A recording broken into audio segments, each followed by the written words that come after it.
రాష్ట్రంలో యూరియా కొరతకు నిరసనగా రామగుండం పట్టణం అయోధ్య నగర్ లో మాజీ ఎమ్మెల్యే కోరుకంటి చందర్ ఆధ్వర్యంలో సర్కార్ దిష్టిబొమ్మ దగ్ధం చేసి నిరసన వ్యక్తం చేశారు. రైతులకు కావాల్సిన యూరియా నిల్వలను చేయని పక్షంలో బీఆర్ఎస్ పార్టీ ఆధ్వర్యంలో రైతులతో కలిసి ఆందోళనలు చేస్తామని అన్నారు. గ్రామాలకు వచ్చే కాంగ్రెస్ బీజేపీ నేతలను యూరియా కొరతపై ప్రజలు రైతులు నిలదీయాలని మాజీ ఎమ్మెల్యే చందర్ కోరారు. ఈ కార్యక్రమంలో బీఆర్ఎస్ నేతలు గోపా ఐలహ్ యాదవ్, మాజీ జెడ్పీటీసీ ఆముల నారాయణ, రామగుండం పట్టణ అధ్యక్షులు బొడ్డుపల్లి శ్రీనివాస్, మాజీ ప్రజాప్రతినిధులు కుమ్మరి శ్రీనివాస్ పాల్గొన్నారు.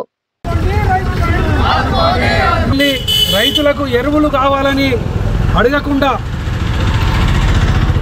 రాహుల్ గాంధీని ప్రధానమంత్రి చేస్తామని మాట్లాడుతున్నటువంటి యొక్క రేవంత్ రెడ్డి ఇవాళ ఏ గ్రామానికి పోయినా కూడా ఇవాళ కాంగ్రెస్ నాయకులను ఇవాళ కాంగ్రెస్ పార్టీకి సంబంధించినటువంటి ప్రజాప్రతినిధులను నిలదీస్తున్నటువంటి ఈ యొక్క సందర్భంగా మేము రామగుండం ట్యాక్స్ ఆఫీస్కి వచ్చి వివరాలు సేకరణ చేస్తే గతంలో కేసీఆర్ గారి పాలనలో ముందు చూపుగా